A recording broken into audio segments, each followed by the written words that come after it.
Assalamualaikum warahmatullahi wabarakatuh.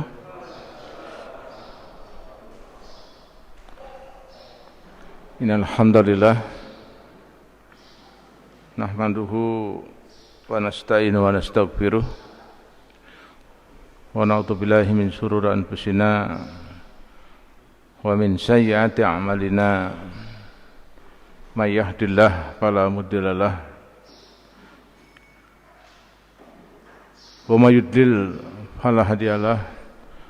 Asyhadu an la ilaha illallah wahdahu la syarikalah wa asyhadu anna Muhammadan abduhu wa rasuluh, amma ba'd. Qala Nabi sallallahu alaihi wasallam, bainar rajul wa bainal sirk wal kufri tarkus shalah. Al hadis rawahu Imam Muslim. Allahumma salli ala Muhammad wa ala ali Muhammad kama shallaita ala Ibrahim wa barik ala Muhammad wa ala ali Muhammad kama barakta ala Ibrahim innaka Hamidum Majid. Para jamaah Masjid Al-Ihwan yang dimuliakan Allah, alhamdulillah pada kesempatan pagi hari ini ba'da salat fajar, salat subuh, kita kembali untuk melanjutkan kajian kita tentang sebab-sebab reuni keluarga di surga. Salah satunya itu dalam satu hadis yang diriwayatkan oleh Imam Ahmad, kualitas salat. Ya. Maka salat ini memegang peranan utama dalam kehidupan dunia maupun akhirat nanti. Karena dalam beberapa hadis yang saya temukan pun, awwalu ma yuhassabu bihi abdu yaumil qiyamah as-shalah. Pertama akan dihisab seorang hamba di hari kiamat adalah tentang salat. Fa in sholahat sairu amalihi, kalau dia baik salatnya, baik seluruh amalnya. Fa in fasadat, kalau dia rusak salatnya, fasadat sairu amalihi, maka rusak seluruh amalnya. Bahkan di dalam hadis Imam Tirmidzi ada dikatakan miftahul jannah as-shalah, kunci surga adalah salat. Ya. Dalam hadis Imam Ahmad ini ada dijelaskan bahwa yang harus kita perhatikan pula bahwa dalam melaksanakan ibadah salat bukan hanya sekedar gerakan ruku sujud ya, tapi dalam hadis ini Imam Ahmad ada menjelaskan hadasana Abdullah, hadasana Abi, hadasana Sofyan. Dia telah menceritakan kepada kami Sofwan dan bin Isa mengabarkan kepada kami bahwa saya melihat Amr bin Yasar masuk ke dalam masjid dan lalu dia sholat, kemudian ia menegakkan. Ketika itu keluar, saya beberapa menemui dan melihatnya lagi, artinya melihatku mengurangi sedikit pun dari batasan-batasannya. Saya menjawab, tidak Amr. Kemudian Amr berkata, sesungguhnya saya berusaha mendahului gangguan setan, sebab saya mendengar Rasulullah SAW bersabda, sesungguhnya seorang hamba benar-benar akan menunaikan salatnya, namun tidaklah ditulis padanya atau pahalanya kecuali ada yang 1/10, ada yang 1/9, ada yang 1/8, dan ada yang 1/7, ada yang 1/6, dan ada yang 1/5, dan ada yang 1/4, ada yang 1/3, atau ada yang setengahnya. Ini makanya sholat ini memang landasan paling utama ini. Jadi mulai dari takbir sampai salam itu harus shollu kama ra'aitumuni usolli. Salatlah kamu sebagaimana engkau melihat aku salat. Artinya melihat ni-nya di sini adalah kembali kepada Rasul. Apa yang dilakukan Rasul dari mulai takbir sampai salam, itulah yang harus kita lakukan. Sebab dalam satu hadis lagi ada dikatakan, ini dilewatkan oleh Imam Muslim, bainar rajul wa bainas syirik, antara seseorang dengan kesirikan wal kufri, dengan kekufuran adalah tarkus shalah, dia meninggalkan salat. Dia meninggalkan salat.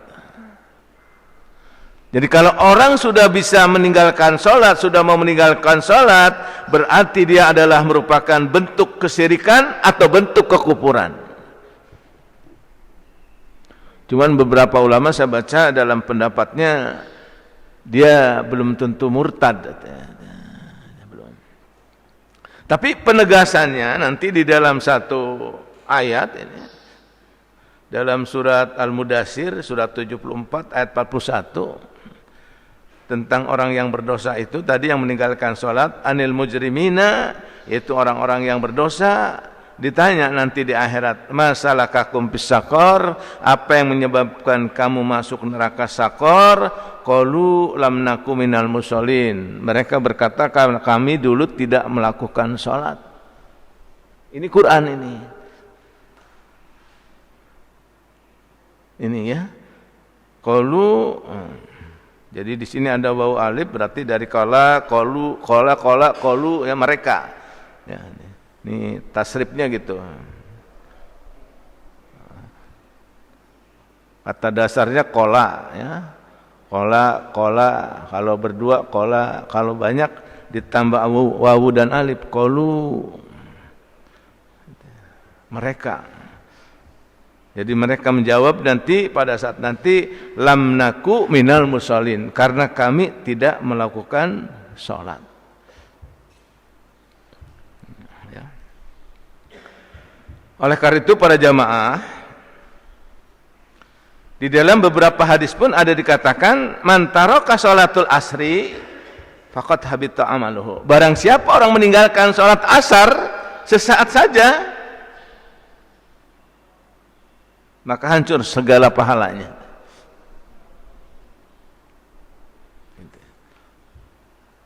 Hancur. Cuman ada perbedaan, apakah hancur semuanya seluruh amal yang dilakukan ataukah hanya pada hari itu.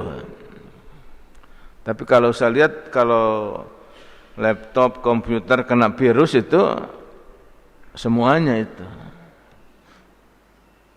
Kalau kena virus udah nggak bisa dibuka ya.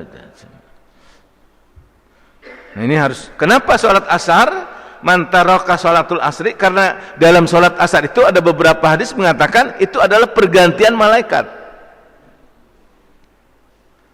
Pergantian malaikat ada sip. Jadi waktu sholat subuh ini tadi malaikat bergantian. Nah nanti sholat asar.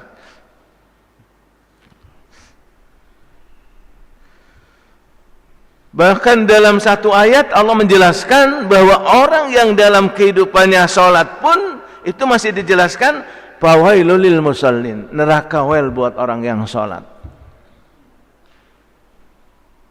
Ini para jamaah, orang yang sholat masih dikecam dengan fawailul musallin. Karena apa? Pernyataan ini tentunya harus kita mampu menjelaskan kepada orang kenapa ke orang yang sholat masih masuk neraka wel. Pertama ada dua variabel, yaitu penyebabnya orang sholat itu bisa saja celaka, yakni karena sahun, lalai, yaitu, dan yang kedua adalah yuraun, ingin dilihat oleh manusia. Oleh sebab itu Nabi SAW itu menjelaskan bahwa syirik adalah merupakan riya dalam sholat, itu adalah merupakan asyirkal asghar, syirik kecil. Dalam satu hadis ada dikatakan, aku takut akan menimpa kalian, kata Nabi, inna ahwafa ma'ahfa alaikum asyirkal asghar. Aku takut akan menimpa kalian. Apa itu? Asyirkal asghar, syirik kecil. Ma huwa syirkal asghar ya Rasulullah? Apa itu syirik kecil ya Rasulullah? Ar-riya, yuraun, ingin dilihat orang, ingin dipuji orang. Nah, oleh karena itu dalam surat Ad-Zumar surat 39 ayat 65 mestinya kita dalam sholat itu harus hati-hati. Karena apa? Lain asrokta la yahbatana amaluka wala takunanna minal khasirin. Hendaklah orang itu, hendaknya kamu takut berbuat syirik, maka terhapuslah seluruh amal. La yahbatana amaluka. Kalau ada orang berbuat satu kesyirikan dalam sholat terutama, saya khawatir layah batona, terhapus amal. Ya. Ini surat Ad-Zumar ini. Surat 39 ayat 65. Ya. Ini para jamaah. Jadi memang sholat itu dalam beberapa hadis saya baca harus benar-benar dalam konteks yang wa ma umiru illa liya'budullah mukhlisina. Keikhlasan yang tinggi, ya. Harus memiliki keikhlasan yang tinggi. Nah, variabel yang kedua ini sahun yang bisa bermakna lalai, yaitu ketika seorang sedang melaksanakan sholatnya, pikiran dan hatinya tidak konsentrasi, nerawang. Lagi sholat pikirannya ada di mana?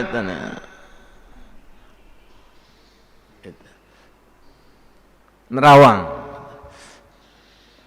Badannya ada di masjid, tapi pikirannya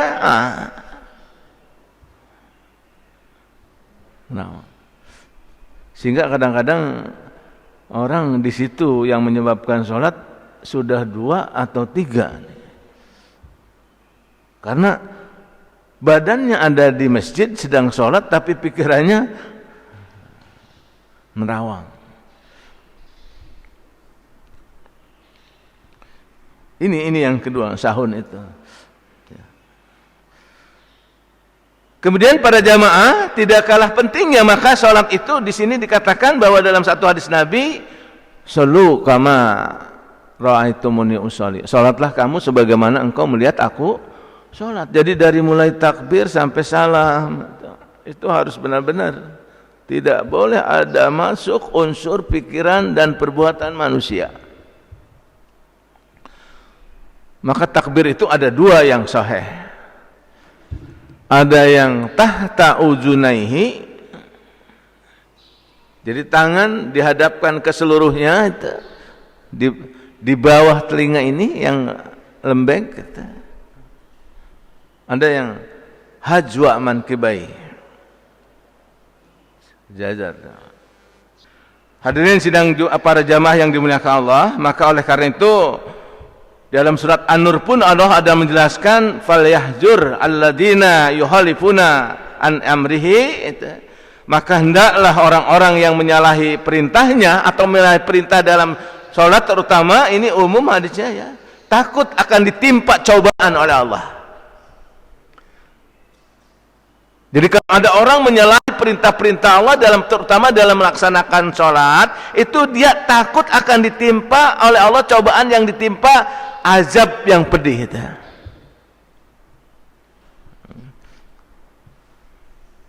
Maka Khalifah Umar bin Khattab diwatkan pernah mengirim surat kepada para gubernur yang diangkatnya.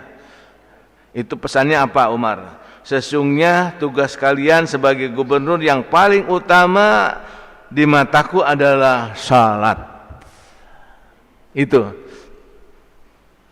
Jadi Umar bin Khattab menjelaskan kepada para gubernurnya, sesungguhnya tugas kalian sebagai gubernur yang paling utama di mataku adalah salat. Barang siapa yang memelihara salat, berarti ia telah memelihara agamanya, dan barang siapa yang lalai terhadap salat, maka dia telah lalai terhadap urusan, akan lalai dengan urusan yang lain. Jadi kalau orang sudah melalaikan salat, pasti urusan lainnya lalai.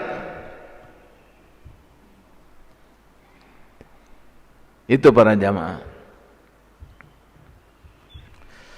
Oleh karena itu dalam sholat, perhatikan nanti di dalam surat Al-Ankabut ya, ayat 45 Allah menjelaskan utlu ma uhiya ilaika minal kitab, bacalah apa yang diwahyukan kepada engkau Muhammad dari Al-Qur'an, kemudian wa aqimus shalah, kemudian tegakkan salat. Jadi di sini kalimatnya utlu ma uhiya ilaika dari kata tala yatlu. Jadi memang membaca dalam salat itu bukan iqra di sini. Memahami yang dibaca. Memahami apa yang dibaca ini. Utlu ma uhiya ilaika, bacalah apa yang diwahyukan kepada Allah, kepada kamu minal kitab dari Al-Qur'an, wa aqimus shalah. Inna sholata tanha anil fahsya wal munkar. Sesungguhnya salat itu akan bisa mencegah perbuatan fahsya dan munkar. Jadi salat itu memang bukan hanya sekadar membaca, tetapi mentelaah apa yang dikaji, apa yang dibaca itu. Mentelaah. Kalimatnya tala di sini ya, bukan ikra ya. Utlu ma uhiya ilaika, bacalah apa yang diwahyukan. Makanya kalau ada orang sholat tergesa-gesa, itu merupakan satu komponen sholat yang tidak khusyuk itu. Ada orang sholat duhur sampai cuman 2 menit, jika tergesa-gesa itu, ini dia termasuk nanti dalam beberapa pendapat termasuk orang yang tidak uclu, tidak membaca apa yang dalam sholat itu yang harusnya ditelaah.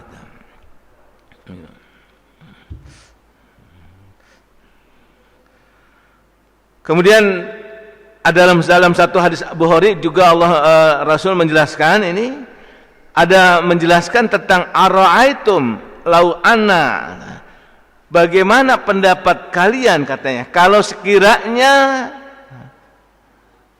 anna nahran bibabin, ada satu kali atau sungai di depan rumah ahadikum, salah seorang kamu, kemudian ia yaghsilu fi kulli yaumin khamsan, kemudian ia salat, kemudian dia mandi, yaghsilu fihi, di dalamnya tiap saat dia 5 kali. Matakul dalika yubqa min darabih, qalu la yabqa min daranihi syai'an.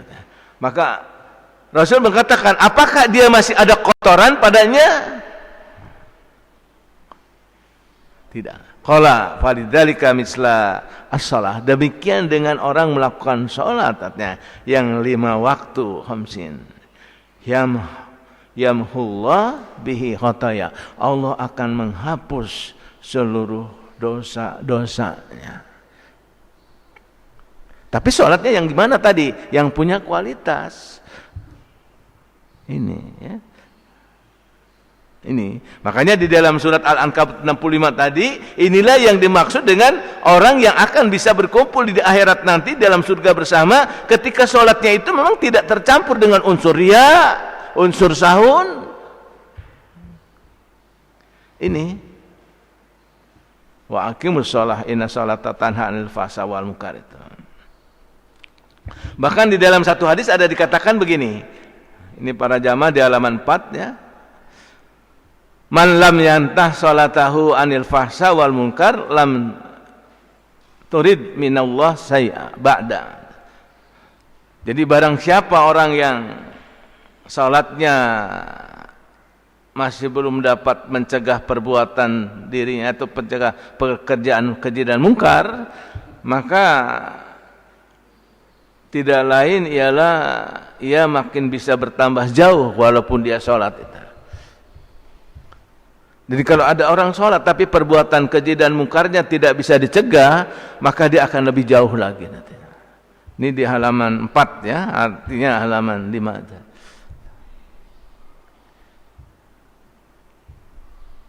Nah, oleh karena itu dalam beberapa hadis yang saya catat di sini banyak asar yang menerangkan tentang masalah salat ini antara lain dikatakan dari Ibnu Hatim juga demikian. Ya. Kemudian dari hadis yang diriwayatkan oleh Ali ibnu Husain, ya. Ini hampir sama. Bahwa inna sholata tanha 'anil fahsya wal munkar itu orang yang di dalam sholatnya tidak bisa meninggalkan perbuatan keji dan mungkar. Maka fala sholata lahu, tidak ada sholat baginya. Fala sholata lahu. Nah, tapi juga ada ulama yang menekankan ya sudah walaupun masih berbuat mungkar tetap kamu jangan tinggalkan sholat. Ada.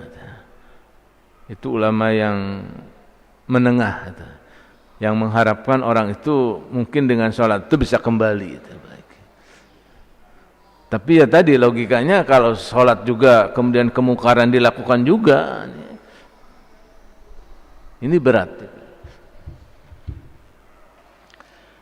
Nah, oleh karena itu ini yang jadi pokok bahasan kita, bahwa ketika kita setelah sholat, kualitas sholat kita ini dijelaskan nanti di dalam surat An-Nisa ayat 103 ya, di halaman 6. Fa idza qadaitumus shalah, kalau kamu selesai melakukan sholat ini, perhatikan ya ini, fazkurullah, tetap kamu harus ingat Allah, katanya. Artinya sholat itu selesai perjalanan sholatnya, tapi ruh sholatnya belum selesai. Karena kalimatnya sama ketika orang pergi haji gitu, faida, kalau kamu selesai melakukan haji tetap fazkurullah juga.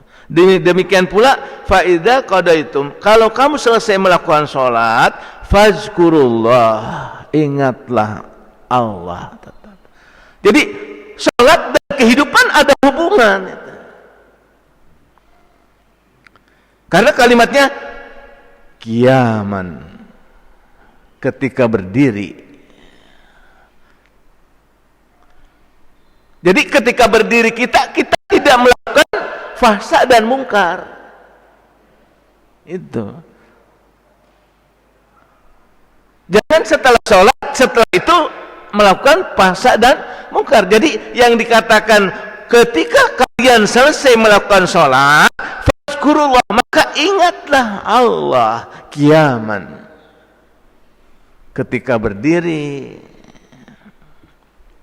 wa qu'udan, dan ketika duduk. Jadi duduknya tidak berbuat fahsya dan mungkar. Ya dia lihat handphone, tetapi yang dilihatnya itu fazkurullah. Gitu. Ini para jamaah ini. Ada hubungannya jadi. Ketika kamu selesai melakukan sholat, maka tetaplah ingat Allah. Baik dalam berdiri, qu'udan, itu dalam duduk, ya.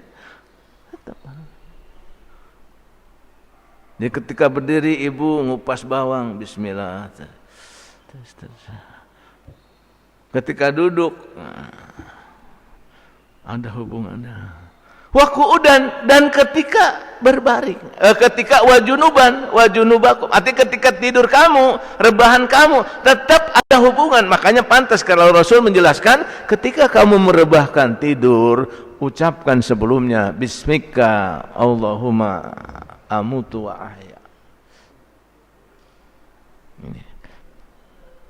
Jadi sholat dengan hubungan kehidupan sangat tidak bisa dipisahkan ini. Berdiri, duduk, berbaring. Inilah yang akan menimbulkan nanti zikir di sini adalah sesuai dengan surat Al-Imran 191. Ini artinya dia memiliki makna bahwa zikir di sini adalah bukan sekedar zikir mengucapkan kalimat-kalimat Allah, tapi alladzina, orang-orang yang berzikir itu adalah tadi alladzina yadhkurullah qiyaman wa qu'udan wa ala junubihim wa yatafakkarun fi khalqis samawati wal ard rabbana khalaqta hadza batila. Hampir dia bisa mengatakan maha suci Allah, apa apa yang diciptakannya tidak ada sia-sia. Ini para jamaah. Jadi surat An-Nisa ayat 103 ini menjelaskan bahwa kehidupan sholat tidak bisa dipisahkan. Jadi dalam kehidupan sholat tidak dipisahkan dengan keaktivitasan kita dalam keseharian.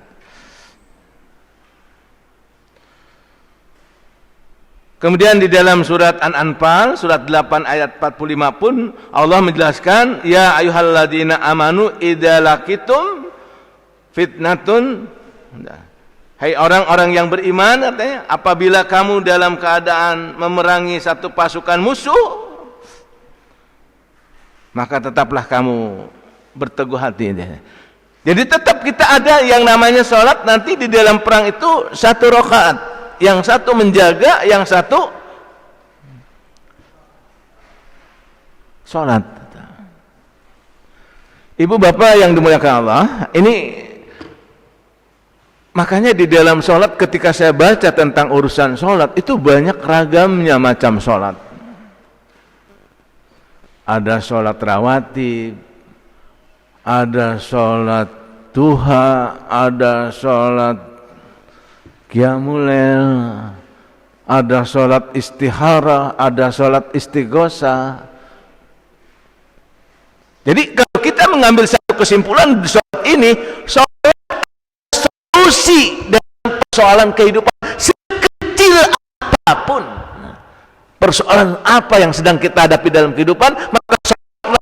Katakan wasta'inu bisabri wassholah, minta pertolongan kepada Allah dengan sabar dan sholat. Sekecil apapun persoalan, sholat solusinya. Ini.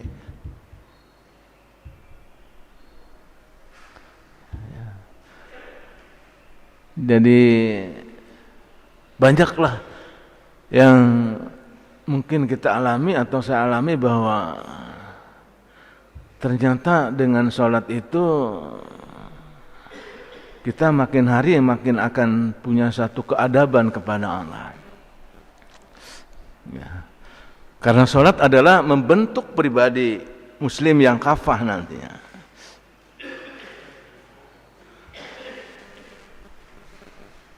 Kemudian di dalam surat At-Taubah, ini salah satu fungsi sholat, kata Allah, surat At-Taubah ayat 111 ini, Allah menjelaskan, innallaha ashtara minal mu'minin anfusahum, sesungguhnya Allah telah membeli orang-orang yang beriman dan diri mereka, wa amwalahum, dan harta mereka, bi anna lahumul jannah, dengan balasannya surga. Terutama dengan sholat. Sholat ini, Allah telah memberi orang-orang yang beriman hartanya, dirinya, dengan balasan surga. Nah, sebab kalau orang tadi tidak sholat, dia tidak ada memperoleh surga. Jadi sholat inilah alat untuk membeli surga, salah satunya.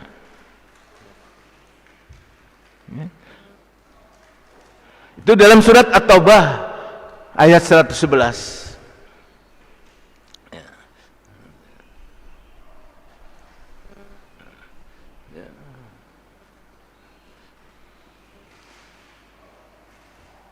Kemudian para jamaah, kalau kita selesai melakukan sholat,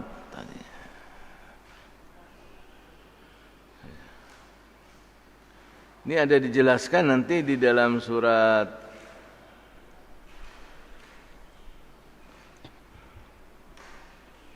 Al-Imran ya, ayat 139. Kul, katakanlah, atuhajunana,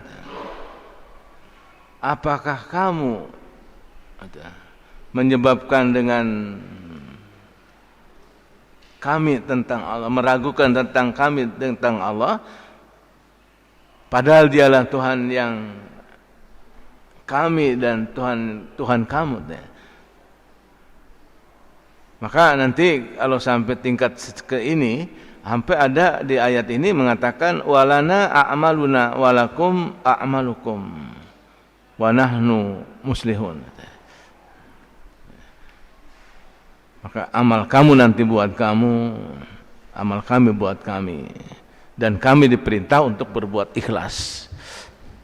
Jadi dalam salat ini para jamaah kita harus bisa menciptakan gini, orang Islam muslimun menjadi mukminun, orang yang beriman menjadi muttaqun, menjadi orang yang bertakwa. Islam, iman, bertakwa, kemudian muhsinin, menjadi orang yang berbuat baik.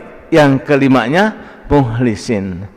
Orang Islam yang beriman, yang bertakwa, yang muhsin, berbuat baik, yang mukhlisina. 5. Itu salat itu harus menciptakan muslimin, mukminin, muttaqin, muhsinin, mukhlisin. Ya. Itu ya.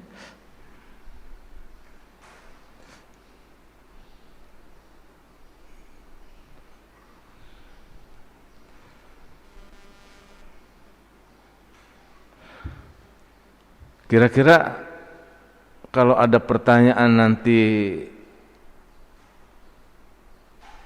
di alam kubur saja, itu saya melihat hadis ketika Utsman bin Affan diberitahu tentang surga dan neraka,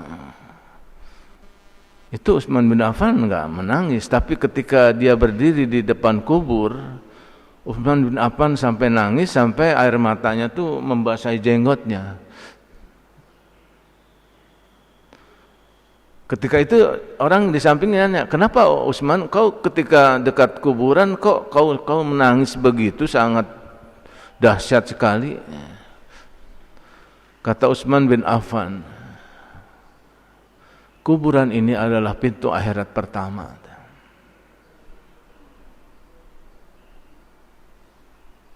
Kalau orang itu baik, katanya, maka akan baik dia selamanya. Tapi kalau orang itu buruk, jelek, akan jelek selamanya. Dan aku mendengar Rasul bahwa kuburan itu adalah sesuatu yang sangat gaib, yang sangat menyeramkan. Terutama kalau orang tidak ada sholat, ya sudah itu. Makanya ketika orang dimakamkan di dalam lubang lahat, dia tidak ada sholatnya, itu ya Allah, ya Rabb, apa yang harus dia bawa nanti dah. Ya. Maka saya berharap kepada para jamaah di rumah, ya, siapapun yang ada di rumah kita itu harus sholat, termasuk pembantu. Termasuk pembantu yang membantu di rumah tangga kita itu harus diwajibkan sholat. Kalau tidak, lebih baik kamu jangan kerja di sini, udah. Karena nanti tanggung jawab majikan itu. Kulukum ra'in wa kullu ra'in mas'ulun an ra'yati. Setiap kalian pemimpin dan setiap pemimpin akan dimintakan pertanggungan jawab itu. Hati-hati. Jadi sholat ini ya saya harap memang nggak bakal selesai kajian sholat ini. Pendalaman-pendalaman dalam sholat ini sampai ke tingkat mukhlisin memang berat. Sebab ada orang sabar ketika mendapat penderitaan, tapi ketika dia mendapatkan kesenangan dia enggak sabar. Itu makanya di dalam ayatnya wasta'inu bisobri wassalah gitu. Wa innaha lakabiratun ila alal khosin. Berat itu. Jadi ada orang yang ketika mendapat penderitaan sabar, tapi ketika mendapat kesenangan enggak sabar. Jadi dua-duanya memang harus kita raih gitu. Ketika ada penderitaan ya sabar, ketika ada kesenangan juga sabar. Maka di bawahnya itu dijelaskan, yaitu alladzina yadununa annahum mulaku rabbihim wa annahum ilaihi raji'un. Itu dalam surat Al-Baqarah 46-nya itu begitu, bahwa orang yang sabar tadi, yang khusyuk tadi adalah orang yang dia meyakini dia akan ketemu Allah. Dan surat 155-nya ketika hubungannya dengan sabirinya, alladzina idza asabatum musibah qalu inna lillahi wa inna ilaihi raji'un. Kembali.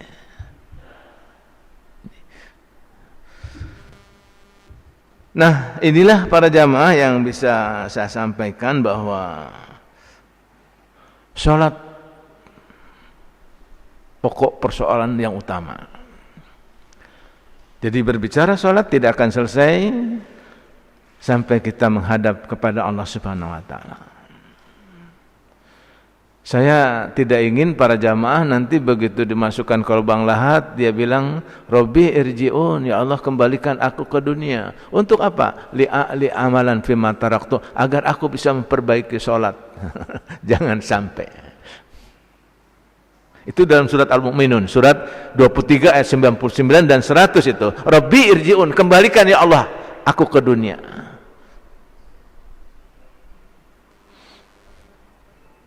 Ini. Jadi mudah-mudahan ini semua ada 13 halaman ya. Silahkan nanti perdalam oleh para jamaah. Jadi kesimpulannya itu, bahwa sholat merupakan panduan hidup yang paling nomor 1 ya, setelah syahadat itu. Maka kalau kita dalam kehidupan ini melalaikan sholat, hati-hati. Maka Imam Syafi'i ada berpendapat, kalau tersirat di dalam hatimu ingin sholat, jangan ditunda. Ketika terbesit dalam hatimu ada keinginan sholat, memang sudah waktu, segerakan lakukan sholat. Jangan kamu bilang nanti sesaat atau sebentar, itu akan terlewat katanya. Akan terlewat.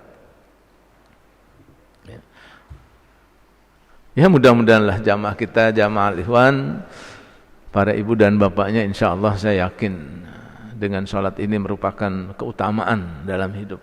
Kualitasnya terutama tadi. Sebab nanti nilai sholat itu ada yang 1/5, ada yang 1/8, ada bahkan yang nanti dalam hadis yang kosong, nggak dapat apa-apa. Demikian para jamaah yang bisa saya sampaikan. Mudah-mudahan kualitas sholat kita meningkat. Bukan hanya gerakan ruku dan sujud, tetapi di sana ada kalimat fadzkurullah qiyaman wa qu'udan wa ala junubikum. Tetap kamu ingat Allah ketika berdiri, ketika duduk, ketika berbaring, sehingga menimbulkan Rabbana ma khalaqta hadza batilan. Maha suci Allah yang menciptakan segala sesuatu yang tidak ada sia-sianya. Demikian kurang lebihnya, mohon maaf. Yang benar datang dari Allah dan yang salah dari pribadi saya. Semoga Allah memaafkan saya dan memaafkan para jamaah semuanya dari kehilapan dan kealpaan yang pernah dilakukan. Dan semoga kita akan dipertemukan di akhirat orang-orang yang melakukan sholat. Tentunya sholatnya seperti sholat yang dilakukan oleh Nabi SAW. Yang tadi dalam hadis sallu kama ra'aitumuni usolli. Insyaallah saya yakin dan kita harus punya keyakinan bahwa kita akan kembali kepada Allah dengan membawa salat yang penuh kualitas. Billahi taufiq wal hidayah. Assalamualaikum warahmatullahi wabarakatuh. Waalaikumsalam.